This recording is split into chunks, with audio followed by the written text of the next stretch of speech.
जिम्मेदार नाथ कुमार है भाई। जवाब खुद को मेरा भाई कहा था। मेरे परिवार के साथ मार दिया। तूने विक्रांत ने एक्सपोज कर दिया है धैर्य को, जहां धैर्य की सारी चालें धरी की धरी रह जाती है। जहां एक तरफ विक्रांत को होश आ गया है, तो वहीं विक्रांत सबके सामने धैर्य को एक्सपोज कर देगा और उसे अरेस्ट करवा देगा। मगर ये सब होता कैसे है, हम आपको बताते हैं।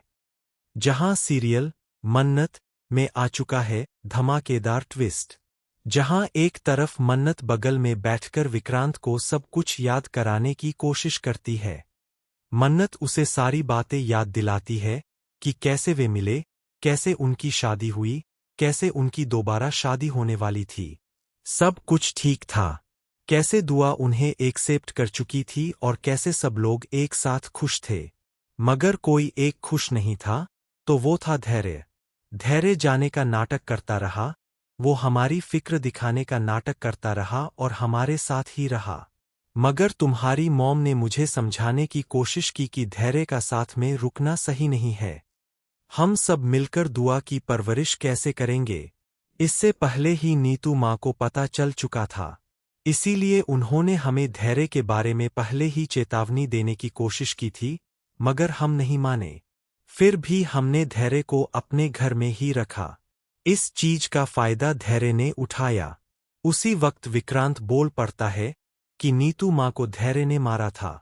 नीतू माँ ने मुझे बुलाया था सच सब कुछ बताने के लिए, मगर उससे पहले ही उसने मुझे और नीतू माँ को मारने की कोशिश की थी। उसने नीतू माँ को मार दिया था और मुझे पानी में फेंक दिया था। अब विक्रांत को सब कुछ याद आ जाता है। जहां पर मन्नत कहती है, तुम्हें सब कुछ याद आ गया। तुम अभिमन्यु की तरह बात नहीं कर रहे हो, तुम विक्रांत की तरह बात कर रहे हो। जहां पर अब अभिमन्यु कहता है, हाँ मैं विक्रांत ही हूं। तो वही दोस्तों, अब विक्रांत को सब कुछ याद आ चुका है।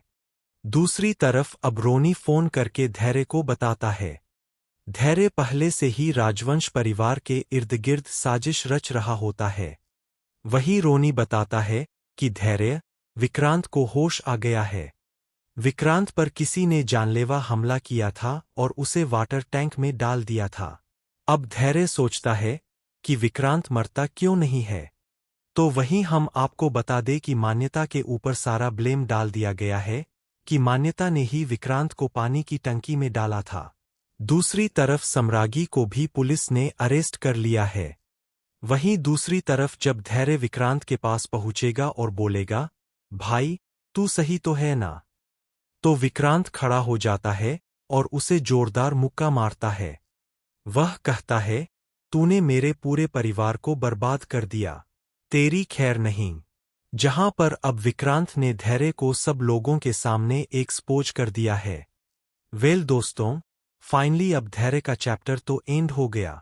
मगर क्या राजवंश और सम्रागी के चैप्टर का भी अंत हो गया है या फिर नहीं? आप लोगों को क्या लगता है, हमें कमेंट करके जरूर बताएं। साथ ही चैनल से लेटेस्ट अपडेट पाने के लिए हमारे चैनल को सब्सक्राइब करना ना भूलें।